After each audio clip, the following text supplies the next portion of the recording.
आज हम आपको पाठ पढ़ा रहे हैं रुबाइयाँ क्लास 12th और हिंदी कोर। तो इसमें एक माँ जो है अपने बच्चे को बहका रही है जब वो खिलौना मांग रहा है चाँद को मानकर कि ये खिलौना है चाँद, मुझे ये खिलौना चाहिए। तो वो उसको शीशे में दिखाती है कि देखो ये आ गया खिलौना। इस तरह से एक माँ अपने बच्चे को क्या-क्या प्यार दुलार करती है, वो इसमें रुबाइयाँ में बताया गया है।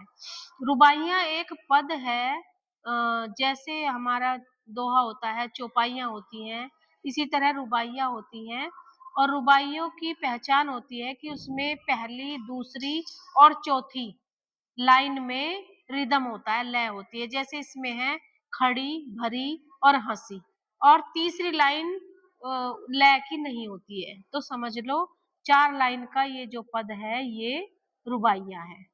तो आंगन में लिए चांद के टुकड़े को खड़ी, हाथों पे झुलाती है उसे गोद भरी। चांद का टुकड़ा उसने अपने बच्चे के लिए लिखा है कवि ने कि माँ आंगन में अपने चांद के टुकड़े जैसे बच्चे को गोद में लिए खड़ी है और उसे ऐसे ऊपर को उछाल-उछाल कर खिला रही है। रह-रह के हवा में जो लोका देती, एक थोड़ी-थोड़ी देर बाद वो हवा में उछाल देती है, उसको लोका देती है कहना लिखा है। अक्सर बच्चों को खिलाते हैं इस तरह से। गूंज उठती है खिलखिलाते बच्चे की हँसी। जब माँ उसको ऊपर वो करती उछालती है, तो बच्चा खिलखिलाकर हँसता है।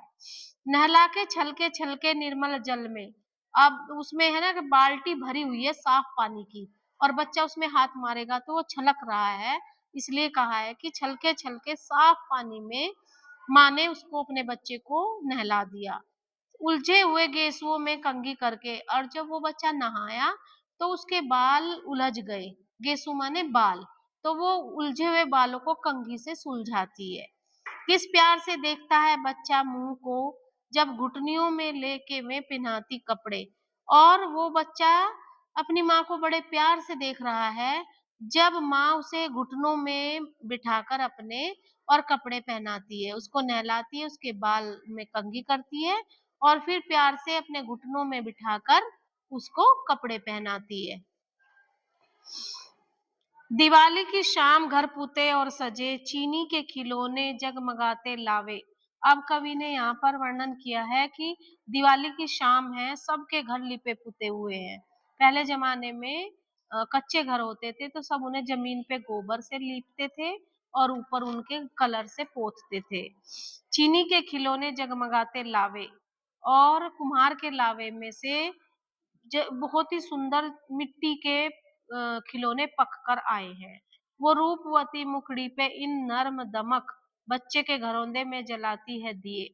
तो वो रूपवती माँ को कहा गया है यहाँ पर कि वो माँ और बहुत ही सुंदर उसका मुख है माँ का और वो अपने बच्चे के लिए बहुत ही प्यार भरा है उसके मन में और अपने चमकते चेहरे से वो बच्चे ने जो छोटा सा मिट्टी का घर बनाया है उसमें भी एक दिया जलाकर आती है। माँ अपने जैसे अक्सर बच्चे मिट्टी के घर बना-बना कर खेलते थे पहले। आजकल तो आप लोग मोबाइल के खिलौनों में रह गए। घर वो गाँव में पहले मिट्टी खोद के पैर डाल के उसमें और फिर पैर निकालते थे। बहुत सुंदर घर बनाते थे। तो इस तरह से उस माँ के बच्चे ने वो घर बनाया है। तो माँ दिवाली पे उसमें भी दिया जलाकर आई है। आंगन में ठुनक रहा है जिद जाया है। अब वो कहते हैं कवि आगे कि वो बच्चा आंगन में खड़ा-खड़ा ठिनक रहा है, वो ना तो वो रोता है ज़ोर से और ई ऐसे करता रहता है ना, तो उसको ठुनकना कहा है, जिद जाया। जो उसका बच्चा है, वो ज़िद कर रहा है और रोए जा रहा है। बालक तो हुई है चाँद पे ललचाया है, बच्चा है तो वो चाँद को माँग रहा है, चाँद पर उसको प्यार आया है। दर्पण उसे दे के कह रही है माँ, देख आईने में चाँद उतर आया है। अब आगे कवि बताते हैं कि जो माँ है, अब उसे चाँद कहाँ से ला के दे?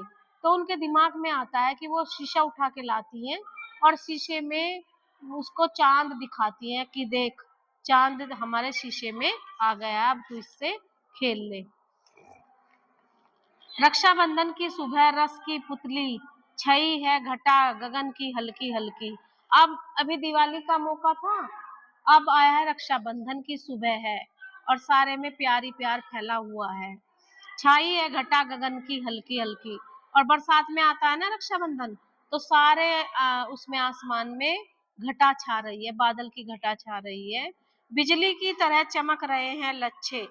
और भाइयों के हाथों में जो राखी बंधी है ना, तो वो उनमें मोती वोती होते हैं ना, तो जैसे बिजली आसमान में कड़कती है ना बहुत तेज, ऐसे भाइयों की राखियां चमक रही हैं। भाई के है बांधती चमकती राखी, बहनें चमकती दमकती सुंदर सुंदर राखियां अपने भाइयों के हाथ में बांधती है। इस तरह से ये हमारा पाठ कंप्लीट होता है। और ये रुबाइयां उसमें उसमें लिखा गया विधि से, दोहा छंद चौपाई रुबाइयां, तो रुबाइयों में लिखी गई हैं। और ये बहुत ही सुंदर माँ और बेटे के प्यार का वर्णन है, गांव की जिंदगी कितनी सुंदर और खूबसूरत होती है, वो सारी चीजें इसमें कवि ने हमें बताई है। Thank you.